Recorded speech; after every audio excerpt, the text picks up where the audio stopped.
Hey guys, Kristen Collins. Hope you're doing well.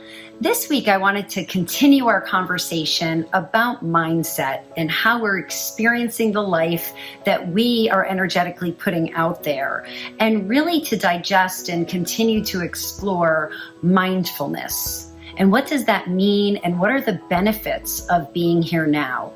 We've had an incredible year plus of all kinds of changes and unknowns, and the awareness becoming really apparent that there's a lot we're not in control of. So how are we navigating this thing called life? How are we experiencing our journey? And how do we go from surviving this thing and willing our way through to thriving and living that life of optimal well-being? So as always, I really enjoy our shared space and your feedback and comments. Keep them coming. And if you haven't already done so, please consider sharing this information and or liking and subscribing so that we can continue to create this space where we can work on our own well-being, starting with self-love. So mindfulness, the practice of actually being here now. There is no such thing as the past or the future. There is only right now. And how do we experience the now so that we're not looking back at stuff that we can no longer change or bring back, or we're not fretting about a future or longing for a future that we have no predictability of. We don't really know what the future looks like. So if we're here now, being in this present moment mindfully, and we can cast our vision of what we would like the future to look like, what we would like to experience, what we would like to attract. But all we have is this present moment. So the practice of mindfulness gives us that pause. It gives us that practice where we can experience life in real time, whether they're good experiences or bad experiences, because they're all perfect and divine. And then mindfulness gives us that space to release and assess, how does this experience cross for me? Who do I want to be in this moment? Is there another way that I can experience this moment?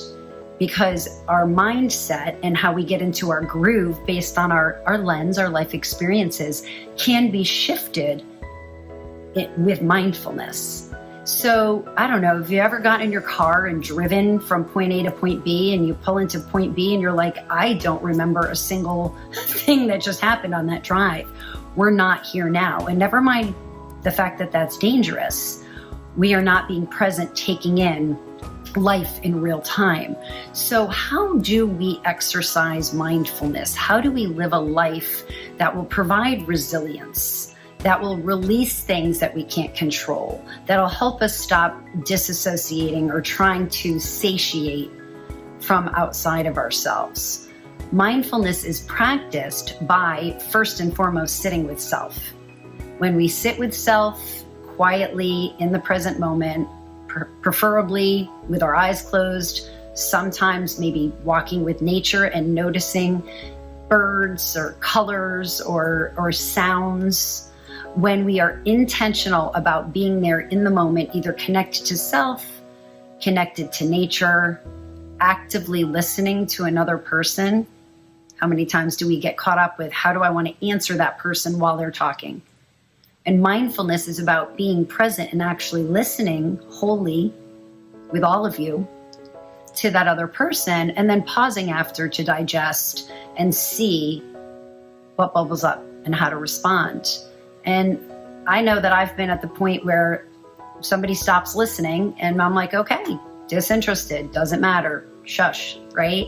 And really what we all are desiring is to be seen and be heard. So in holding space mindfully for others as well, we can go ahead and provide that opportunity to be here now in the present moment, open to the endless possibilities that this exact moment can be. So again, as we're stepping out of this pandemic and we're working towards a life of optimal well-being, mindfulness and our mindset are foundational to how we're experiencing life, how it physically shows up for us, how it shows up in our relationships, how we show up at work. And there's so much talk about burnout and, resilience, and mindfulness is foundational to that.